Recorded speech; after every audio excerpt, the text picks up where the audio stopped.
I'm Eric Naso with NewsShooter.com, and I'm here at BVE 2018 in London, and I'm with Richard from Holden. How are you doing this morning? Fine, thank you. Nice to meet you, Eric. Nice to meet you too, sir. We have a very interesting Blackmagic camera here. This is the broadcast camera, the URSA broadcast? URSA broadcast, that's right. And this is the first UK showing of the URSA broadcast. Only came out a couple of weeks ago. It's great to have one in front of us, and even better, it's actually for sale now as well. Yeah, this is a great sign from Blackmagic because they announced it and it was for sale practically days later, yes? That's right. We had it in the warehouse a week later. That's fantastic. So why don't we go over some of the features here.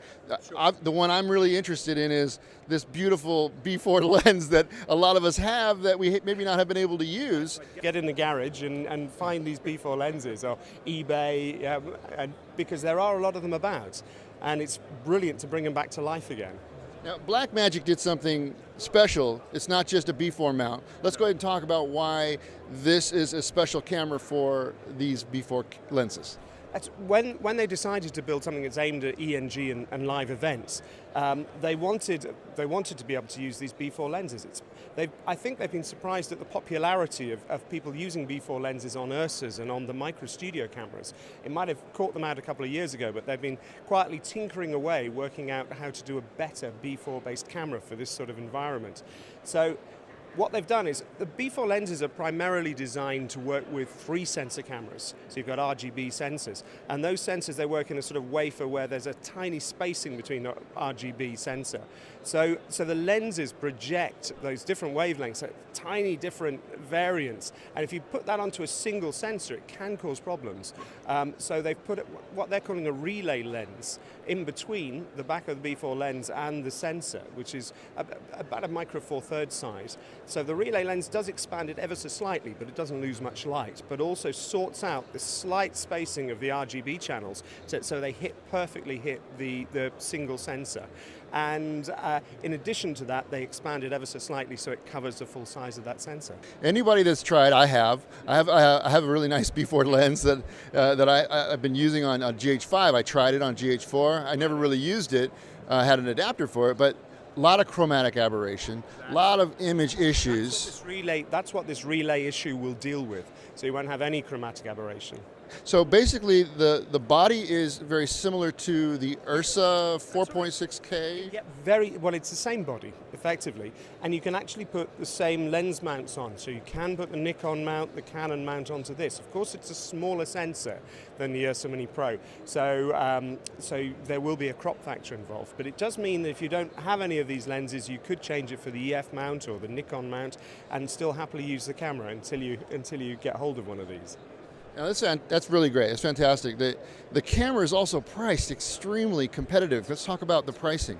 In the UK, it's under £3,000, which is remarkable, really, considering the amount of technology you're getting on it. That it can record RAW, ProRes, Avid DNX onto both CFast or even SD cards.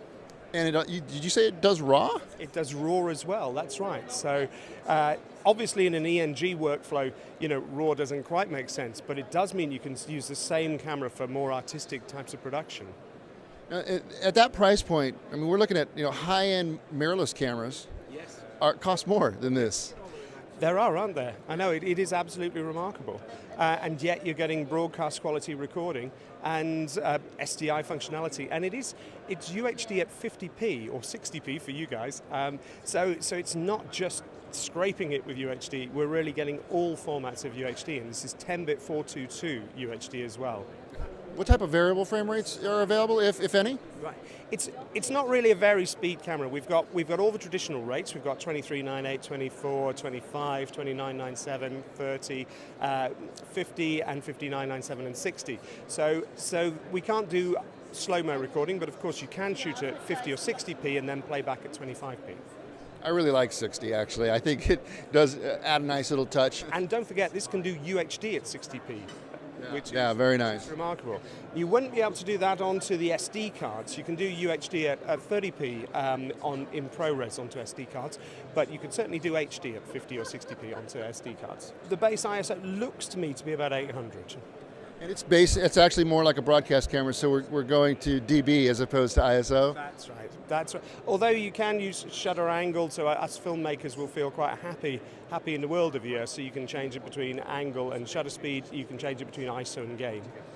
All right. Anything else you want to add about the camera itself, and then we're going to move on to the back.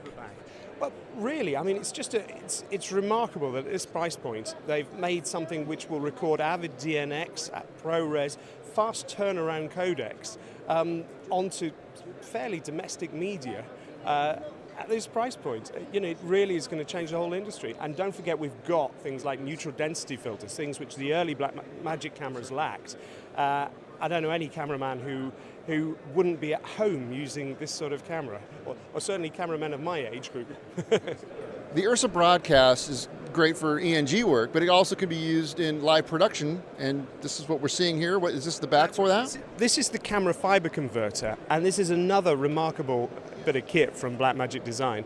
I believe it's about £3,000, so around that ballpark, but it allows us to use SMPTE cable for powering, so this is a traditional broadcast fiber cables, for powering the camera and for getting 3 return signals back into the camera. So you could have a studio feed, you could have a prompter feed, you could have, I'm not sure what you'd put on that third feed, but you've got 3 back in and of course 1 out, which can be up to 12 GB SDI.